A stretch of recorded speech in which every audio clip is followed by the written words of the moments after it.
and welcome to our very first episode of NCIA Today. My name is Michael Wilcox. I am the Multimedia Manager at NCIA. Our goal with this new monthly web series is to bring you the latest news from NCIA and the cannabis world, to examine recent hot issues in the cannabis industry, and to shamelessly plug our NCIA-sponsored events. With that being said, let's take a look at what happened this past month. Did you know that 2020 is the 10-year anniversary of NCIA? Technically, we don't turn 10 until later this year, but that's not going to stop us from celebrating all year. It was hard to imagine that we'd be where we are now back then.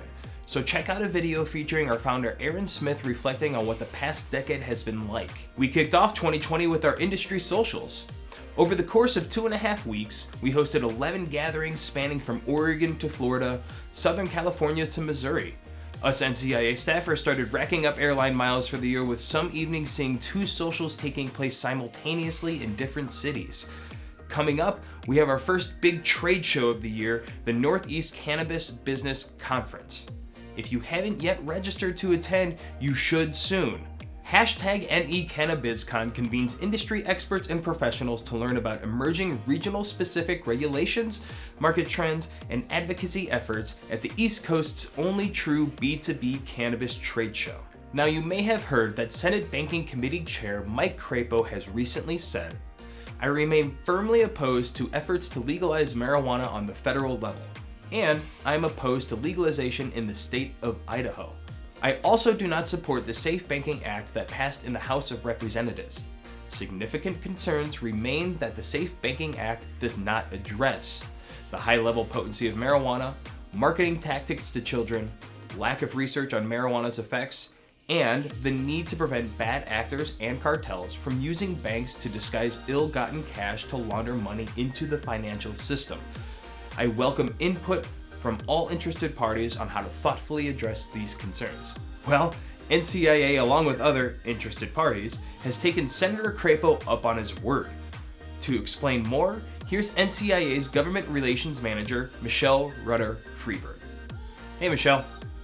Hey, Michael. Okay, so what's up with the senator? So you guys might remember a couple weeks back, actually over a month ago now, time goes by so quick, right before the holidays, Senator Crapo, who is the Senate Banking Committee Chairman, put out a press release outlining some of the concerns he has about the Safe Banking Act. And it was really, really unfortunate to see that, but we're obviously ready to continue to work with the senator. And so some of the concerns that he outlined were pretty big. They were things like putting a 2% THC cap on businesses that would be allowed to access financial services. And so kind of almost renders the bill kind of useless at that point. And so as a result, NCIA, in coordination with other associations, put a letter out just a couple of weeks ago, actually, where we asked and urged Senator Crapo to take a look at some of these concerns that he had and maybe reevaluate them.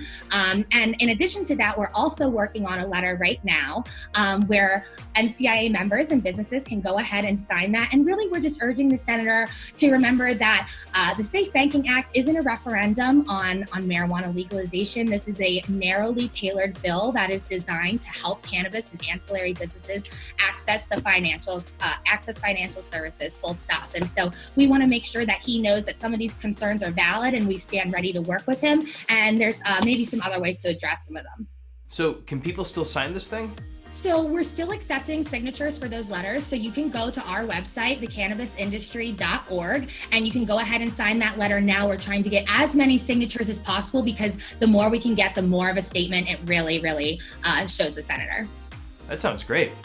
What are the other 2020 legislative priorities for our GR team? So our biggest priority for 2020 is definitely going to be getting the Safe Banking Act over the finish line. We've come so far in getting that bill out of the House and getting it over to the Senate. And so I think we all really want to see a victory and send that to the president's desk and get it signed into law. But that being said, we're definitely still focused on some other things. We're going to continue to work on all the different bills that we see here on Capitol Hill, things that would fix the 280E tax problem, things like the MORE Act that we're all really excited about, all the way over to working on things like appropriations amendments and riders that actually have made a big difference in years past. So we're going to keep on going. We're going to keep working, and I hope all NCIA members remember that we are here all the time working on your behalf every day. Now I want to turn to something a bit newer at NCIA, and that is our Allied Associations program, also known as the AAP. What is the AAP, you may ask? Well, I'm not the person to answer that question, but it just so happens I know who is. Hi, my name is Amy Rose. And I'm Rachel Kurtz, and together we manage the Allied Associations program. The Allied Associations program, or the AAP as we call it, is a way for NCIA to work closely with other cannabis trade associations around the country. That way we can share our resources and experience running a trade association. We can also help promote each other and network together to share information about what's happening in our different areas. We started it around 2 years ago with input of associations we were working with at the time to make sure that it would be a beneficial program for all the participants. The goal is to build a strong cannabis industry that's supported by professional associations at every level. So first, I just wanted to mention that the AAPs are considered allied associations. They are not considered state affiliates. They run completely independent.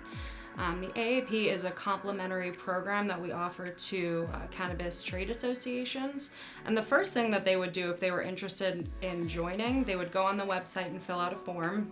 And they would also be able to read all the benefits of the program. And then I would do direct outreach to them. And one of the great benefits of the program is our Allied Associations calendar that we have on our website, where our AAPs can promote their events. Two interesting events that I wanted to bring up was the MoCan BizCon in St. Louis, and the Coachella Valley Cannabis Alliance Network is having a charity golf tournament happening on May 1st.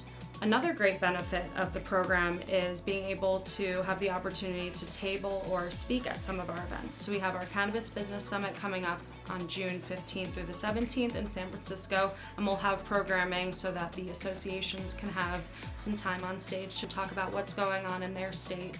Now we also have some of our allied associations are actively participating with the NCIA's Policy Council around some issues such as interstate commerce and federal protections for designated growing regions.